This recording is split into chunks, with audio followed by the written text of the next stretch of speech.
Student, स्वागत है आपका आज की इस एजुकेशनल क्लास में। आज सब्जेक्ट वॉल्यूमेट्रिक एनालिसिस के अंतर्गत हमारा टॉपिक है प्रिपरेशन ऑफ स्टैंडर्ड सॉल्यूशन। इसके अंतर्गत हम प्रिपेयर करेंगे 100 ml M/20 मोहर सॉल्ट सॉल्यूशन। प्यारे बच्चों, कैसे बनाएंगे स्टैंडर्ड सॉल्यूशन, आइए डिस्कस करते हैं। तो सबसे पहले तो आप मोहर सॉल्ट का फार्मूला याद कर लें।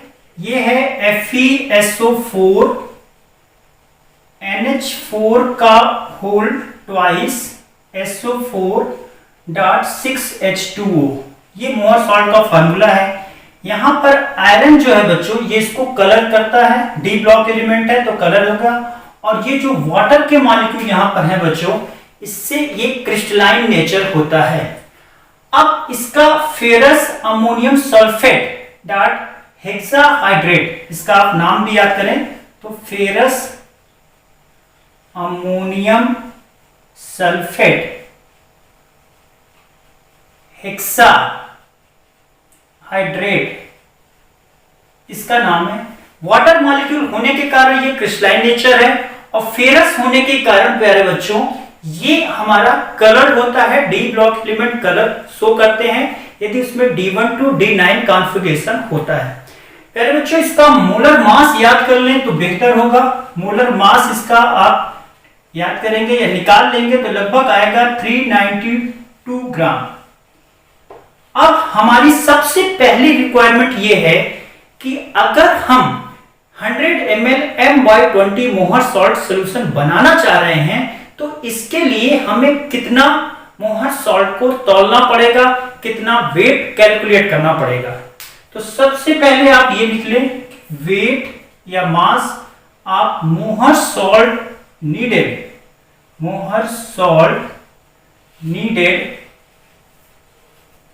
फॉर, तो कितना इस सॉल्यूशन को बनाने के लिए कितना हमें मोहर सॉल्ट का वेट नीडेड है, जरूरत है। तो इसके लिए आप फार्मूला लगाएंगे। सबसे पहले आप मोलैरिटी लिखेंगे, इसमें मल्टीप्लाई करेंगे मोलर मास से और साथ में मल्टीप्लाई करेंगे वॉल्यूम।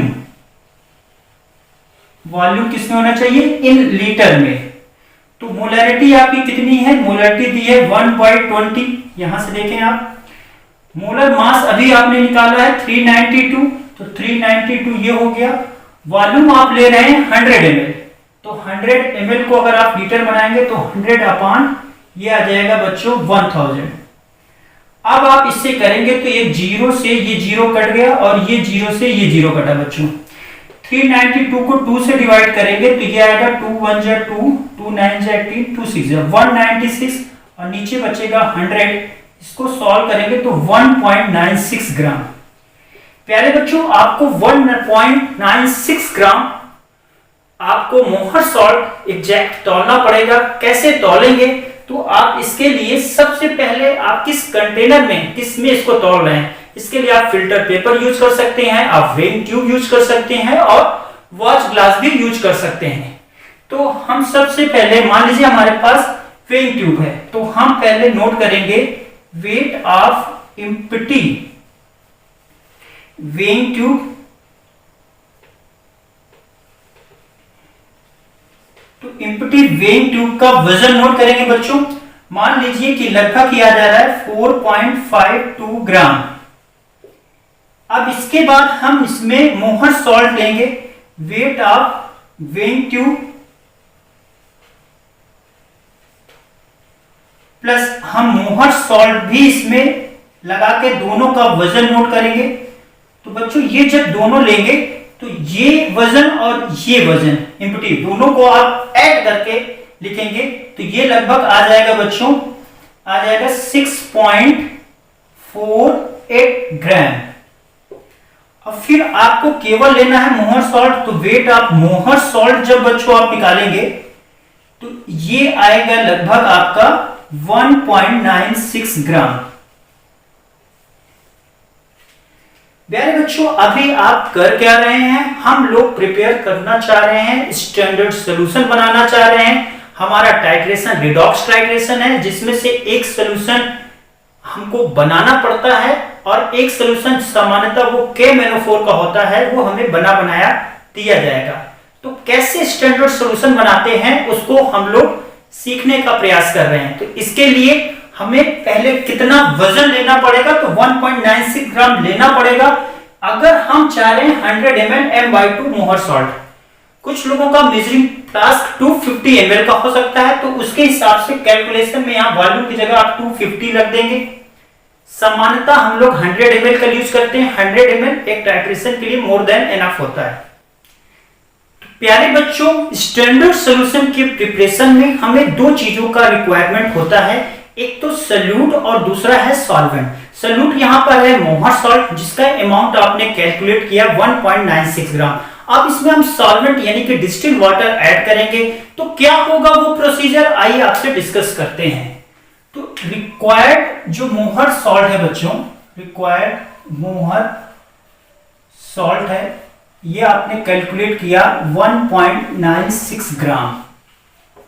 अब इसको हमें सॉल्यूशन बनाना है, कैसे करेंगे?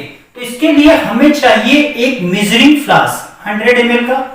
तो इसमें हम लेंगे एक 100 ml का मेजरिंग फ्लास्क। तो बच्चों ये है आपका एक मेजरिंग फ्लास्क, ये आपका क्या है 100 ml मेजरिंग फ्लास्क है बच्चों, मेजरिंग फ्लास्क। अब इसमें हमें इस सॉल्यूट को ट्रांसफर करना है, तो इसके लिए हम लगाएंगे एक फनल।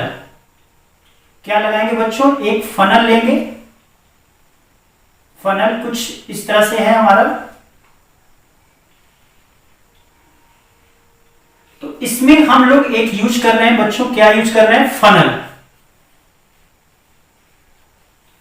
अब ये सॉल्ट हम इसमें ट्रांसफर करेंगे, तो सबसे पहले हम लोग इसमें क्या ट्रांसफर कर रहे हैं? मोहर सॉल्ट। मोहर सॉल्ट ट्रांसफर करेंगे 1.96 ग्राम इसमें हम डाल देंगे।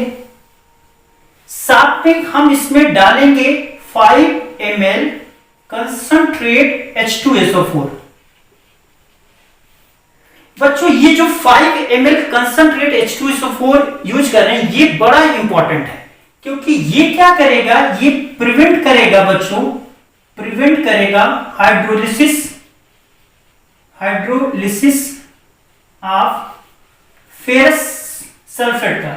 यानी ये हाइड्रोलिसिस को प्रिवेंट करेगा। इसके कारण जो फेरस सल्फेट है ये नहीं हो पाएगा, हाइड्रोलाइज होकर के फेरस हाइड्रोक्साइड पे नहीं कन्वर्ट हो पाएगा। अगर हम लोग कंसंट्रेट H2SO4 नहीं यूज करेंगे तो क्या होगा? हमारा जो सॉल्यूशन है बच्चों, सॉल्यूशन ये क्या आ जाएगा? ये आपका आ जाएगा ब्राउनिश कलर का, ब्राउनिश कलर का हो जाएगा, या आपका हो जाएगा ग्रीन कलर का हल्का सा सॉल्यूशन बनेगा। हम ये नहीं चाहते, तो इसके लिए हम लोग क्या यूज करेंगे? यूज करेंगे हम लोग 5 ml कंसंट्रेट H2SO4, यानी कि हमको कंसंट्रेट H2SO4 का यहां पर इस्तेमाल करना बहुत ही आवश्यक है। क्यों? क्योंकि जो भी सॉल्यूशन हम चाह रहे हैं वो ट्रांसपेरेंट और क्लियर सॉल्यूशन होना चाहिए। सर, इसके बाद हम लोग बच्चों यहां पर मिलाएंगे डिस्टिल्ड वाटर। डिस्टिल्ड वाटर मिलाएंगे, और डिस्टिल्ड वाटर मिलाने का भी प्रॉपर तरीका होता है कि पहले आपने जब थोड़ा सा या मोहर सॉल्ट लिया, उसके बाद आपने क्या लिया बच्चों? इसमें आपने कंसंट्रेट H2SO4 लिया। अब डिस्टिल्ड वाटर, पहले थोड़ा सा डिस्टिल्ड वाटर लेकर के इसको प्रॉपर मिक्स करेंगे। अब इसके बाद हम डिस्टिल्ड वाटर इसमें ऐड करेंगे, लेकिन थोड़ा सा, अगर ये मान लीजिए 100 ml का है, तो ये लेवल है हमारा, तो इसके थोड़ा से यहां तक हम लोग पहले वाटर ऐड करेंगे। अब लास्ट फ्यू ड्रॉप्स जो वाटर के हैं बच्चों, last few drops of water should be added very carefully, should be added very carefully। इसको बहुत ही सावधानी पूर्वक ऐड करना पड़ेगा। इसके लिए हम लोग क्या यूज कर सकते हैं? हम लोग यूज कर सकते हैं या तो पिपेट यूज कर सकते हैं, पिपेट यूज कर सकते हैं बच्चों, या हम लोग ड्रॉपर की मदद से बहुत ही सावधानी पूर्वक इसमें हम लोग distilled water last few drops add करेंगे। हमारी कोशिश ये रहेगी कि ये इस लेवल का, ये जो लेवल बना है 100 लेवल का, यहां से ज्यादा ना होने पाए। अगर ये ज्यादा अमाउंट में वाटर ऐड हो गया तो हमारी सारी मेहनत खराब हो जाएगी और हमें फिर से सॉल्यूशन प्रिपेयर करने पड़ेंगे। तो लास्ट के फ्यू ड्रॉप्स आप वेरी केयरफुली ऐड करेंगे, जिससे ये लेवल हमारा यहाँ पर रहे, लोअर मेनिस्कस, इसके हम करेंगे। यहां से आप ये 100 ml सॉल्यूशन आपका M/20 मोहर सॉल्ट प्रिपेयर हो गया। लेकिन इसमें अभी भी ये जो पार्ट है बच्चों, ये अभी क्या है हमारा डाइल्यूट रहेगा अपर पार्ट, और लोअर पार्ट जो है थोड़ा सा कंसंट्रेटेड रहता है। तो इस पूरे सॉल्यूशन को हम ट्रांसफर करेंगे इन ए बीकर। इसको हम किस में ट्रांसफर कर देंगे? ट्रांसफर करेंगे इन अ बीकर। तो इसको एक बीकर में ट्रांसफर कर देंगे, जिससे कि हमारा क्या होगा बच्चों, ये सॉल्यूशन जो है ये होमोजीनियस बन जाएगा। अच्छा, जिस अब फिर आगे हम लोग टाइट्रेशन स्टार्ट करें। प्यारे बच्चों, आइए डिस्कस करते हैं वाइवा रिलेटेड कुछ इंपॉर्टेंट क्वेश्चन को, जो कि एग्जामिनर आपसे पूछ सकता है। इसमें पहला क्वेश्चन जो आपसे पूछा जा सकता है कि स्टैंडर्ड सॉल्यूशन क्या होता है। तो आप इसका आंसर दे सकते हैं कि जो नोन सॉल्यूशन है, जो भी नोन सॉल्यूशन है, नोन सॉल्यूशन से क्या तात्पर्य है आपका? नोन सॉल्यूशन से तात्पर्य है जिसकी मोलैरिटी और वॉल्यूम ये पता हो, ये नोन हो, उसको आप क्या कहेंगे? नोन सॉल्यूशन या स्टैंडर्ड सॉल्यूशन उसको हम कह सकते हैं, स्टैंडर्ड सॉल्यूशन। जैसे कि यहां पर आपने कहा, जैसे कि एग्जांपल के लिए आपने कहा 100 ml M/20 मोहर सॉल्ट, तो ये क्या हो गया? ये आपका बच्चों है स्टैंडर्ड सॉल्यूशन। बच्चों, आपसे क्वेश्चन पूछा जा सकता है कि स्टैंडर्ड सॉल्यूशन मोहर सॉल्ट के प्रिपरेशन के दौरान हम लोग कंसंट्रेट H2SO4 क्यों इस्तेमाल करते हैं? तो आपसे यूज हम लोग कर रहे हैं जो few drops of concentrate H2SO4 use करते हैं बच्चों। 4 to 5 ml जो इस्तेमाल करते हैं, उसका क्यों होता है? इसलिए करते हैं बच्चों कि इससे क्या होता है, टू प्रिवेंट हाइड्रोलिसिस ना होने, टू प्रिवेंट हाइड्रोलिसिस किसका? आप फेरस हाइड्रोलिसिस, हम हाइड्रोलिसिस को रोकना चाहते हैं। हाइड्रोलिसिस को हम इसलिए कि फेरस सल्फेट जो है आपका बच्चों, ये कन्वर्ट ना होने पाए, हाइड्रोलिसिस होकर के फेरस हाइड्रोक्साइड में ना बनने पाए, इसलिए हम लोग कंसंट्रेट H2SO4 का इस्तेमाल करते हैं। अगर ऐसा हो गया तो हमारा सॉल्यूशन जो है ग्रीनिश या ब्राउनिश कलर का हो जाएगा, जो कि प्रॉपर सॉल्यूशन नहीं बनेगा। बच्चों, आपसे एक क्वेश्चन और पूछा जा सकता है कि हमें जो सॉल्यूशन बनाते समय last few drops of water को क्यों केयरफुली इस्तेमाल करना चाहिए, क्यों ऐड करना चाहिए? तो इसका यूज इसलिए कि अगर लास्ट के फ्यू ड्रॉप्स ऑफ वाटर को हम लोग केयरफुली नहीं ऐड करते और अगर ये मान लीजिए अनफॉर्चुनेटली थोड़ा ज्यादा ऐड हो जाता तो पूरा सॉल्यूशन हमारा गड़बड़ हो जाएगा और हमें फिर से नया सॉल्यूशन बनाना पड़ेगा। आपसे एग्जामिनर क्वेश्चन पूछा सकता है कि मोलैरिटी क्या होती है, तो आपको याद रखना पड़ेगा मोलैरिटी क्या होती है। मोलैरिटी को आप कैपिटल M से डिनोट करते हैं और ये होता है कि मोल्स किसका? Of solute, moles of solute या number of moles of solute. नीचे वॉल्यूम क्या होगा बच्चों? Volume of solution in litre में होगा। अब आपसे ये समझिए कि यहाँ चूंकि वॉल्यूम है इसलिए मोलैरिटी टेम्परेचर पर डिपेंड करती है, और मोलैरिटी यहाँ पर आप ये भी जानते रहे बच्चों कि मोलैरिटी टेम्परेचर के इनवर्सली होती है।